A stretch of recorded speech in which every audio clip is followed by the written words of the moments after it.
اصحاب کہف کا نام تو سنا ہے نا ماشاءاللہ آپ حضرات۔ پہلے اس کی فضیلت میں ایک حدیث نہ بیان کروں؟ نبی کریم صلی اللہ علیہ وسلم نے فرمایا، یہ مسلم شریف کی حدیث ہے، دجال آئے گا قیامت کے قریب اور بڑے لوگوں کو گمراہ کرے گا، تو حضور نے فرمایا جو سورہ کہف کی 10 آیات زبانی یاد کر لے نا، وہ دجال کے فتنے سے بچ جائے۔ اللہ توفیق۔ اس سورہ مبارکہ کی آیت نمبر 9 سے اصحاب کہف کا ذکر شروع ہوتا ہے۔ اصحاب کہف، جب حضرت عیسیٰ علیہ السلام کو اللہ کریم نے چوتھے آسمان پہ بلا لیا نا، تو دقیانوس نام کا ایک بادشاہ ہوا بنی اسرائیل کے اندر، بڑا ظالم تھا، اس نے گمراہی پھیلا دی، اور جو لوگ معاذ اللہ کفر اور شرک نہیں کرتے تھے انہیں قتل کروا دیتا تھا۔ تو 7-8 نوجوان اپنا ایمان بچا کے اللہ اکبر، ساری دنیا مال بچا کے بھاگتی، وہ 7-8 نوجوان اپنا ایمان بچا کے بھاگے کہ یہ ہمیں کہیں کفر کی طرف نہ لوٹا دے، تو جا کے ایک غار کے اندر چلے گئے، تو ایک کتا بھی ان کے ساتھ ہو گیا۔ انہوں نے کتے کو بڑے روڑے مارے کہ یہ اگر بھونکے گا، آواز نکالے گا تو ہم پکڑے جائیں گے، ہم نے تو چھپنا ہے۔ پر اس کو نہ ولیوں سے پیار ہو گیا، اس نے کہا بھگاؤ جتنا مرضی مجھے، فطرت میری ہے کہ میں بھونکتا ہوں، پر جب اللہ کے ولی ہوں تو پھر میں ادب کرتا ہوں۔ یہ قرآنی واقعہ ہے۔ اچھا، یہ عین وہ واقعہ ہے قرآن مجید کا کہ جو بہت ساری چیزوں پر ویسے ہی نص ہے اور بہت ساری زبانیں ویسے ہی گونگ ہو جاتی۔ تو وہ 6-7 لوگ تھے، وہ چلے گئے غار کے اندر، جا کے انہوں نے پناہ لے لی۔ بادشاہ کو پتہ چل گیا کہ غار کے اندر ہے۔ اچھا، اللہ کی قدرت، جیسے ہی داخل ہوئے انہیں نیند آ گئی، یہ سو گئے۔ اور قرآن مجید کہتا ہے، قرآن مجید کے یہ لفظ ہیں کہ کتا غار کے منہ پر بازو پھیلا کے بیٹھ گیا، گویا اپنے مالکوں کی خدمت کر رہا ہے۔ اب میاں صاحب کی ایک بات کر لیں درمیان میں، میاں صاحب فرماتے ہیں جنہ تنا وچ عشق نہ رچیا، کتے ہونا تھی چنگے، اور چلو مالک دے کر راکھی کر دے، صابر بھوکے ننگے۔ یہ دیکھو نا کہ اتنا تو ان کے اندر بھی کمال ہے، اپنے نا دونوں بازو پھیلا کے، کتا بھی غار پہ بیٹھ گیا۔ ان کو نیند آ گئی، بادشاہ نے پتہ کرایا کہاں بھاگ کے گئے، تو کہا وہ غار کے اندر ہیں۔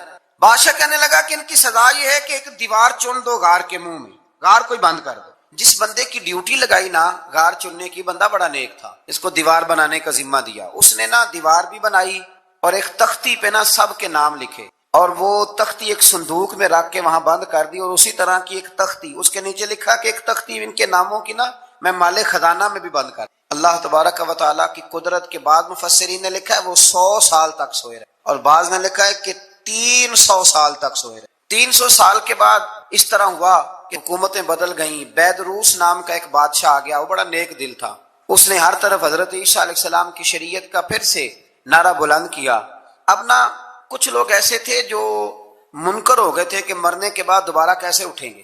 بادشاہ ایک دن حجرے میں گیا، جا کے دعا مانگی، یا اللہ کوئی ایسی بات دکھا جس سے لوگوں کا ایمان پکا ہو جائے۔ اس طرح کے بھی بادشاہ ہوا کرتے تھے۔ تو رب کریم نے کہا میں نے تو پہلے ایک راز چھپا کے رکھا، کھول دیتے ہیں۔ اس نے دعا مانگی، اور ادھر کیا معاملہ ہوا، ایک چرواہا بکریاں چرانے والا وہاں سے گزرا، اس نے سوچا یہ دیوار ہے، اگر اس کا منہ کھول لوں نا کبھی تو میری بکریاں یہاں تھوڑا سا دھوپ کے اندر سستا لیا کریں گی۔ اس چرواہے نے کیا کیا کہ اس نے وہ دیوار گرائی تاکہ میری بکریاں اندر جایا کریں۔ وہ دیوار گرائی تو اس نے اندر 6-7 لوگ سوئے ہوئے دیکھے، اور کتا بھی سویا ہوا دیکھا۔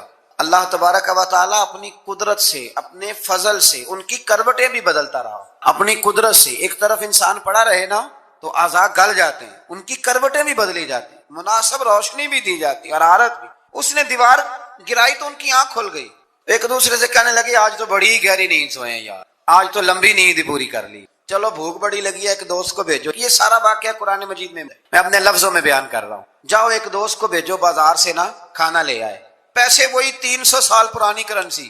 وہ جب نان بھائی کی دکان پہ گیا نا سامان لینے، اس کو پیسے دیے تو نان بھائی نے ہاتھ پکڑ لیا، کہنے لگا میاں تو کدھر سے آیا، یہ کون سے پیسے؟ اس نے کہا پیسے کاہے کہ میں بھی سوچ رہا ہوں کہ حالات بدلے ہیں، سارے حضرت عیسیٰ کا کلمہ پڑھ رہے ہیں، ماحول اور ہے۔ اس نے کہا تیرے ہاتھ کوئی خزانہ لگ گیا، یہ تو ہم نام سنتے تھے کہ یہاں کوئی دقیانوس نام کا بادشاہ رہے، کوئی خزانہ، بتا کہاں سے لیے؟ شور ہوا، حاکم شہر تک خبر پہنچی، بادشاہ تک پہنچی۔ اس نے بتایا کہ بھئی ہم تو دقیانوس کے ڈر سے بھاگے ہیں، کل بھاگے ہیں یا آج سویرے، اتنا زیادہ ہمیں پتہ نہیں، کل یا آج سویرے بس نا اتنا سا ہمیں یاد ہے کہ ہم گئے تھے۔ بہرحال لوگ جمع ہو گئے، اکٹھے ہو گئے، غار تک پہنچے۔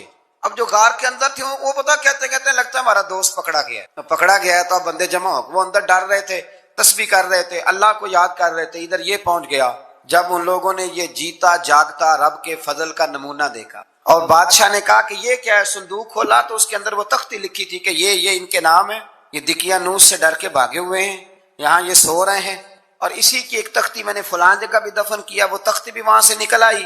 اب سب لوگوں کی آنکھوں میں آنسو آئے اور سب کہنے لگے لا الہ الا اللہ، لا الہ الا اللہ، لا الہ، سب کہنے لگے ان اللہ علی کل شیء۔ جب ان کی بات پوری ہو گئی، لوگوں کے ایمان پختہ ہو گئے، تو اصحاب کہف کہنے لگے کہ ہمیں اب اجازت ہے، ہم پھر دوبارہ غار میں جائیں۔ وہ غار میں گئے تو رب نے پھر انہیں موت عطا فرمائی، نیند عطا فرمائی، تحفہ دیا۔ بادشاہ نے پھر اس کے آگے دیوار بنائی اور وہاں بادشاہ نے ایک مسجد تعمیر کرا، لوگ زیارت کرنے جاتے۔ یہ اصحاب کہف کا ذکر ہے۔ اب یہاں ہمارے مفسرین نے لکھا ہے کہ وہ جو کتا تھا نا، وہ بھی ساتھ ہی تھا۔ اللہ قیامت والے دن اسے انسانی، یا تو انسانی شکل ملے گی، یا جیسے رب کا فضل ہوگا رب کریم اسے بھی جنت عطا فرمائے۔ اس نے تبلیغ کی، دین کی، اس نے کیا کیا؟ تبلیغ کی، نمازیں پڑھی، روزے رکھے، حج کیا، 10 ہوتے صحیح اس کیتا کی۔ اسی آخی نا خدا کے فضل سے ہم پر ہے سایہ غوث اعظم کا، ہمیں دونوں جہاں میں ہے سہارا غوث اعظم کا۔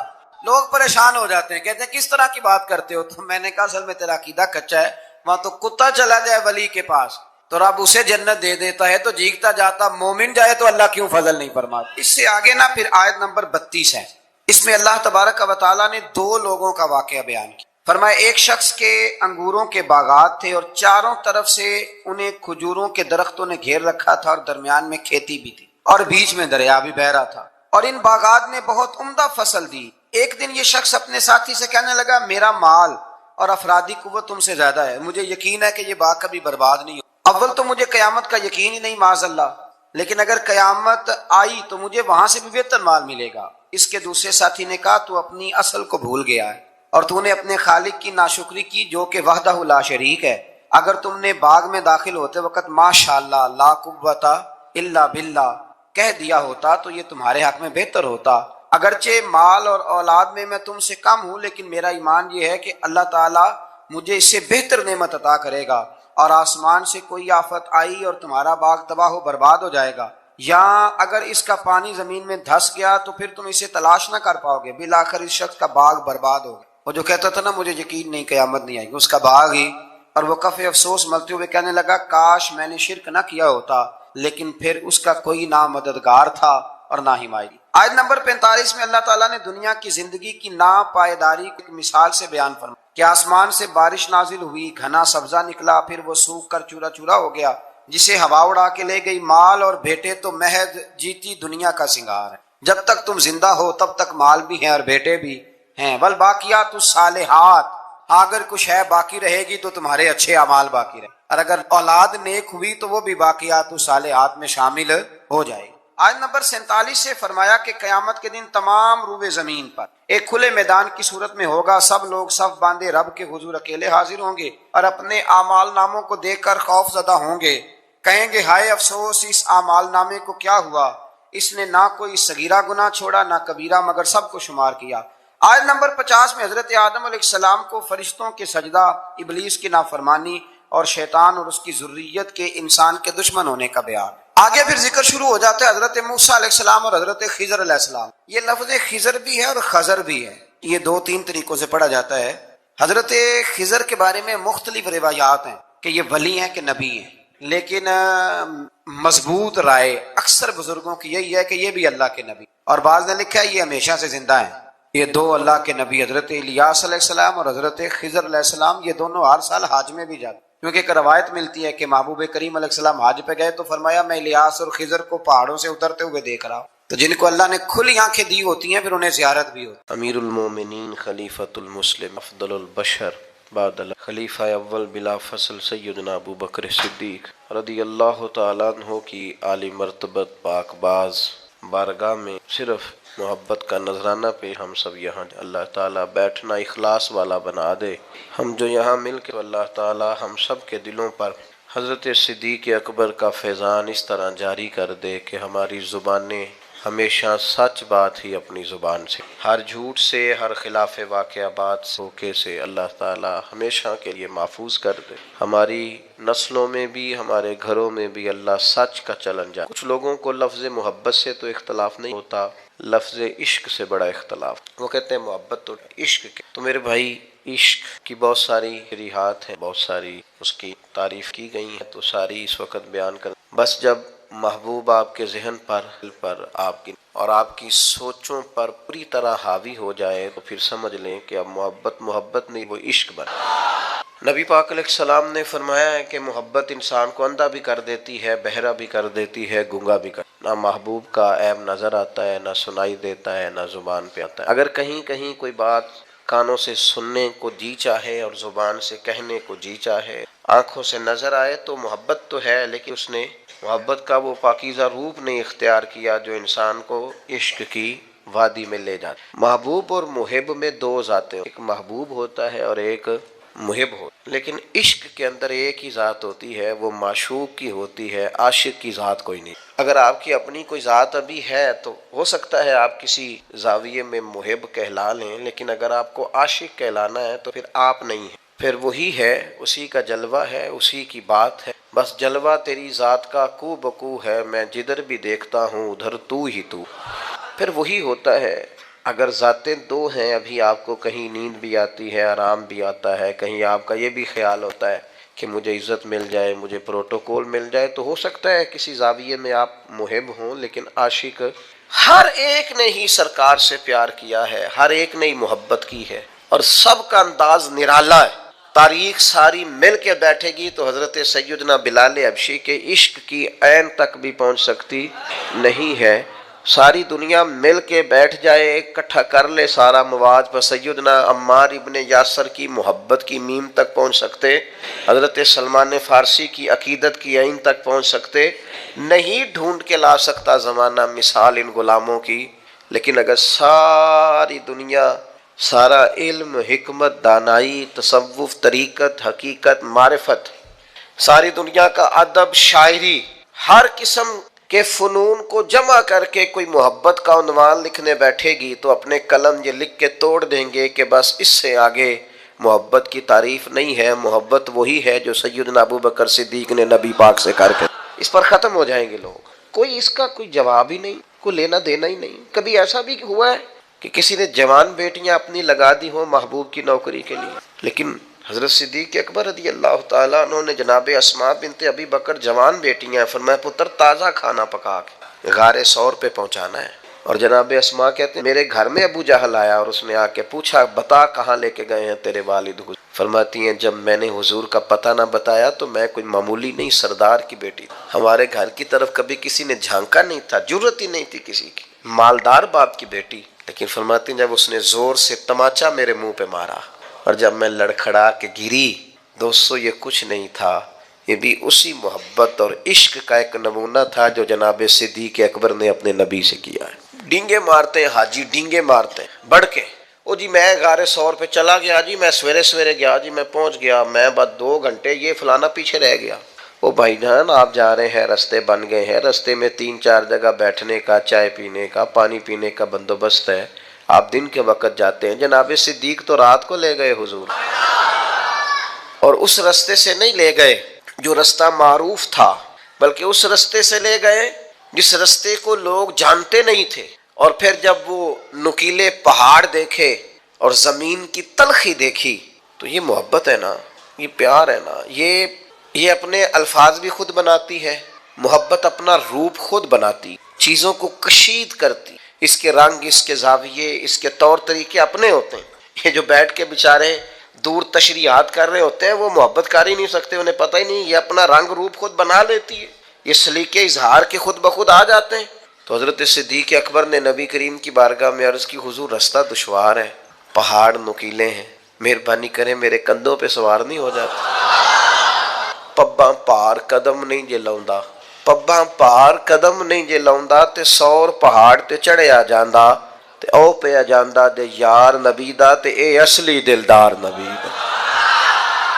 تو یاد رکھیں کہ حضرت ابوبکر صدیق رضی اللہ تعالیٰ عنہ کا جو عنوان محبت ہے، اور پھر علامہ ابو نصر رحمۃ اللہ علیہ نے لکھا ہے کہ غار ثور پہ نا حضرت ابوبکر صدیق رضی اللہ تعالیٰ عنہ نے نبی کریم علیہ السلام کی خدمت میں عرض کیا تھا کہ یا رسول اللہ صلی اللہ تعالیٰ علیہ وسلم آپ رکیں پہلے میں جاتا ہوں، آپ رکیں پہلے میں جاتا ہوں، پھر آپ تشریف لائیے گا۔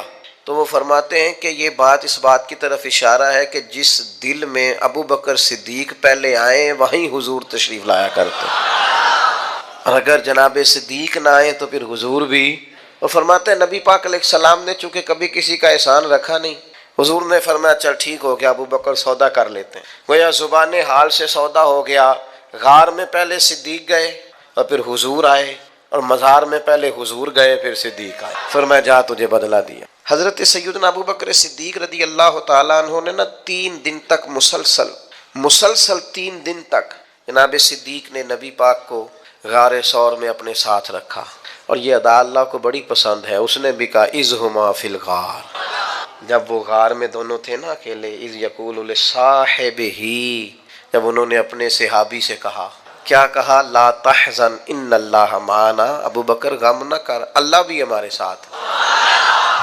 اچھا چلیں، آپ کی مرضی ہے، آپ جس طرح کی مرضی بات کو سوچ لیں.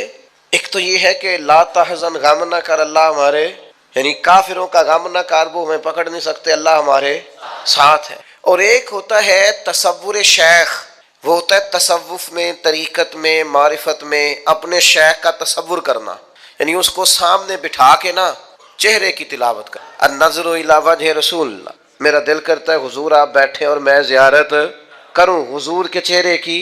ایک ہوتا ہے تصور شیخ، قرآن کی تلاوت کرنے والا، قرآن پڑھنے والا قاری بنتا ہے، اور حضور کے چہرے کی تلاوت ایمان سے کرنے والا صحابی بنتا ہے. آپ بات کو سمجھیں. حضرت ابو بکر صدیق کا وہ تصور شیخ 3 دن تک غار میں. لوگ تصور شیخ کر کے تصور رسول تک پہنچتے ہیں، فنا فی شیخ ہو کر فنا فی رسول تک، پھر فنا فی اللہ ہوتے ہیں. تو صوفیاء کہتے ہیں کہ نبی پاک علیہ السلام نے حضرت صدیق اکبر سے کہا کہ ابو بکر بس تیرا تصور ہو گیا پکا، کیونکہ تو میرے ساتھ ہے، اب لا تحزن غم نہ کر ان اللہ معنا، اللہ بھی ساتھ ہی ہے. وَإِذَا سَأَلَكَ عِبَادِي عَنِّي فَإِنِّي قریب، اب اللہ بھی بخدا، خدا کا یہی ہے در، نہیں اور کوئی مفر مکر، جو وہاں سے ہو یہیں آ کے ہو، جو یہاں نہیں تو وہاں، اللہ بھی ساتھ. حضرت ابو بکر صدیق رضی اللہ تعالیٰ عنہ کی نبی پاک سے جو محبت ہے وہ وارفتگی والی ہے، شوق والی محبت. جب پورے طور پر بندے کی آنکھوں پہ غالب نہ ہو تو وہ بہت ساری جگہوں پہ اداکاری بھی کر، مجھے جی آپ سے بڑی محبت ہے، اور نہیں یار اجے نہیں، ابھی نہیں، ابھی تھوڑا کچا ہے کام، ابھی تھوڑا ٹائم لگے گا. میں کہہ چکا ہوں کہ محبت، محب اور محبوب اس میں ذاتیں، اور عشق میں ذات ایک ہی ہوتی ہے، عاشق کی کوئی ذات نہیں ہوتی. ذات تو ساری اس کی ہے جو سامنے. اگر اس کی ذات ہے، اس کا پروٹوکول ہے، یہ بھی ہے، اس کا بھی کوئی نام ہے، اس کا بھی کوئی تعارف ہے، اس کا بھی کوئی سٹیٹس ہے، تو پھر یہ عاشق پھر اور کوئی نام رکھ لے اپنا، رکھے اچھا آدمی، نیک آدمی، صالح آدمی، پرہیزگار آدمی. چلے کون صاحب نے ناراض ہونا ہے، علامہ صاحب رکھ لے بے شک نام، مفتی صاحب رکھ لے، شیخ صاحب رکھ لے، حاجی صاحب رکھ لے، صوفی صاحب رکھ لے، درویش کوئی رکھ لے نام، پھر بڑے نام ہیں.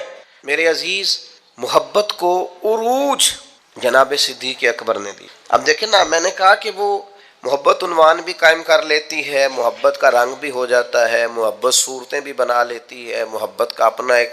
میں نے نا ایک دفعہ ضمناً تقریر میں ضمناً کہہ دیا برسبیل تذکرہ کہ میری والدہ کروشیے کا سویٹر میرے لیے، آپ یقین کریں 3 دوست بنا کے لے آئے، کہنے لگے اماں جی نے بنا کے دیتا. محبت نا تھوڑا سا رنگ بناتی ہے، محبت کے انداز ہوتے ہیں، محبت کے روپ ہوتے ہیں، محبت اپنا رنگ بناتی، دیوانگی سکھا دیتی. یہ جو لوگ بڑے سیانے ہوتے ہیں محبت نہیں کرنا جانتے، عقل مند زیادہ ہوتے ہیں، یہ بیچارے الجھے رہتے ہیں، ساری زندگی وسوسوں کا شکار رہتے ہیں، ساری زندگی غلبہ رہتا ہے ان پر، ساری زندگی. یہ بیچارے، مجھ سے ایک دفعہ ایک دوست نے پوچھا کہ قبلہ حضور تاج الشریعہ رحمۃ اللہ علیہ جس جگہ بیٹھتے تھے وہاں پیچھے ایک شعر لکھا ہوتا تھا، آپ کو یاد نہیں؟ میں نے کہا نہیں. کہنے لگا انج تو بڑے شعر ہوندے نے. میں کیا میں کدی انہاں تو نظر ہٹائی ہوئے تے شعر ہل گئی ہوئے. ویسے بڑے آتے ہیں اللہ کے فضل سے، پر ادھر توجہ ہی نہیں کی، لگتا تھا نظر کی بے ادبی ہے. کیسے مطلب محبوب سامنے بیٹھا ہو اور آپ بڑے پریشان ہو تو یہ ویسے ہی تھوڑا عجیب لگتا ہے. اپنے اندر یہ جو فتنوں کا دور ہے، آزمائش کا دور ہے، بحث ہی بحث، الجھاؤ ہی الجھاؤ، اس میں نا وہ ہمیں تانا دیتے ہیں. بعض لوگ کہتے ہیں صوفیاء محبت کے ٹیکے لگاتے ہیں. میں کیا ہوں تے بوتلاں شروع کر لیں گے، اب تو بات آگے نکل گئی ہے، اب تو معاملہ کہتے ہیں ٹیکے لگاتے ہیں، بندے مست ہو جاتے ہیں. تو میں نے کہا یہ بالکل ایسے ہی ہے، جڑے عشق تیرے نے چور کیتے، تیرے نینا مست مخمور کیتے، انہاں ہی تے دل دنیا تو دور کیتے، انہاں نو بھول گیا تیرا میرا ہے. تو میرے عزیز آپ یہ انداز دیکھیے ذرا، نبی پاک علیہ السلام کو جناب صدیق اکبر لے کے جا رہے ہیں مکہ شریف سے مدینہ طیب۔ اب حضور کے ساتھ سفر ہو رہا ہے اور سارے انتظامات کیے ہیں، رستہ بھی وہ نہیں اختیار کیا جو روٹین میں جاتا تھا مدینہ، ایک بندہ بھی ساتھ لیا جو نئے رستے کا شناسا تھا، سارے بندوبست کیے، لیکن پھر بھی حال یہ ہے کبھی حضور کے آگے ہو جاتے، کبھی سرکار کے پیچھے ہو جاتے، کبھی دائیں ہو جاتے، کبھی بائیں ہو جاتے، چاروں جانب شمع کے پروانے کی طرح جناب صدیق گھومتے۔ تو نبی پاک علیہ السلام نے فرمایا کہ ابو بکر یہ کیا ہے؟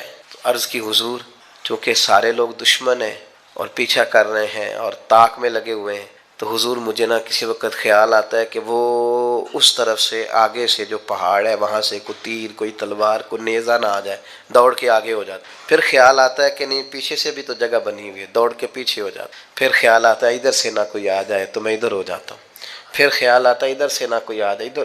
حضور وہ جیسے جدھر جدھر گمان جاتا ہے میں دوڑ کے، محبت کے روپ ہے نا سارے، انداز ہے نا سارے، اور پھر چونکہ 3 دن مسلسل سرکار کو اپنے پاس رکھا، پھر جب مدینہ منورہ پہنچے تو حضرت صدیق اکبر وہ مشکات نبوت کا عکس ایسا پڑا، کیفیات کچھ اس طرح کی کہ جب حضور کو لے کے مدینہ شریف پہنچے تو بہت سارے لوگوں نے سرکار کو چونکہ پہلے دیکھا نہیں تھا، کچھ حضور کے ہاتھ چوم کے بیٹھ جاتے، کچھ خالی جناب صدیق کے ہاتھ چوم کے بیٹھ جاتے، یہ تو خیر بخاری میں موجود ہے، کچھ حضرت صدیق کی دستبوسی، دیکھا نہیں تھا نا حضور کو، دیکھا نہیں تھا، یہ زبان ہے علماء کی، اور صوفیاء کہتے ہیں کہ وہ مشکات نبوت کا عکس ایسا پڑا تھا کہ تو من شدی من تو شدی، وہ کیفیت ہی اپنا رہا ہی کچھ نہیں، جلوے ہی سارے معبود، کیفیت بدل گئی۔ حضرت صدیق اکبر فوراً سمجھ گئے کہ یہ تو ان کو تو بیچاروں کو غلطی لگ رہی ہے، یہ غلام کے ہی ہاتھ چوم کے بیٹھ گئے، تو فوراً حضرت صدیق اکبر نے ایک ہیلا کیا، چونکہ گرمی کا موسم تھا تو اپنے کندھوں سے رومال چادر اتاری اور نبی پاک کے اوپر کر دی، تاکہ پتہ چلے جو سایہ کر رہا ہے وہ کوئی غلام ہے اور جس پر سایہ کیا جا رہا ہے وہ آقا ہے۔ اب صوفیاء تو صوفیاء ہے، وہ تو کیفیت رکھتے ہیں، اور کیفیت لفظ بنتی ہے تو وہ پھر دلوں کو چیرتی چلی جاتی ہے، رنگ ہی بدل جاتا ہے۔ اہل اللہ صوفیاء کہنے لگے آپ کو پتہ ہے سرکار کسی کا احسان رکھتے نہیں، حضرت ابو بکر صدیق نے تھوڑی دیر کے لیے نبی پاک پر اپنی چادر کا سایہ کیا تھا، سرکار نے قیامت تک ان کی قبر پر گنبد کا سایہ کر دیا، قیامت تک کے لیے گنبد کا سایہ۔ اور کیا مقدر ہیں صدیق و فاروق کے، جن کے گھر رحمتوں کے خزینے۔ صدیقی سوچ سمجھے کیا ہے؟ حضرت ابو بکر صدیق رضی اللہ تعالیٰ عنہ نے وہ جو سوچ ہے نا، 1 دو گے 10 ملیں گے، 1 دو گے 70 ملیں گے، 700 ملے گا۔ کچھ لوگ سنتے بھی ہیں، سمجھتے بھی ہیں، پر عمل کرتے وقت کمزور پڑ جاتے ہیں۔ حضرت صدیق اکبر نے یہ عمل کر کے دکھایا، جتنا مال انہوں نے اللہ کی راہ میں خرچ کیا ہے نا، میں اپنے دوستوں کو ایک مشورہ دینے لگا، اللہ سے تجارت شروع، یا ایھا الذین آمنوا هل ادلکم علی تجارۃ تنجیکم من عذاب، اے ایمان والو تمہیں ایک تجارت نہ بتائیں جو تمہیں اللہ کے عذاب سے بچائے، ایک تجارت کریں۔ طالب علموں سے بھی کہہ رہا ہوں، بالکل چپ کر کے چھپا کے روز کی بنیاد پر صدقہ کریں، یہ صدیقی سوچ۔ آپ کیا حیثیت ہے آج کل 10 روپے، تو 10 روپے آپ اللہ کے رستے میں خیرات شروع کریں ہر روز کی دلیل کیا ہے؟ نبی پاک علیہ السلام نے فرمایا دوزخ سے بچ جاؤ چاہے کھجور کا ٹکڑا صدقہ کر کے بچ جاؤ۔ میری آپ سے اپیل ہے اللہ سے کہ روز کی بنیاد پر صدقہ، روز کی۔ ایک بزرگ تھے، ان کے پاس ایک شخص آیا، اس نے کہا میں بڑا غریب ہوں، فرمایا سخاوت کرنی شروع کر دے۔ کہنے لگا حضور میں کہہ رہا ہوں غریب ہوں، آپ کہتے ہیں سخاوت کر، فرمایا سخاوت کرے گا تو غربت جائے گی نا، کچھ دے اللہ کے رستے میں ٹھیک ہو جائے گا۔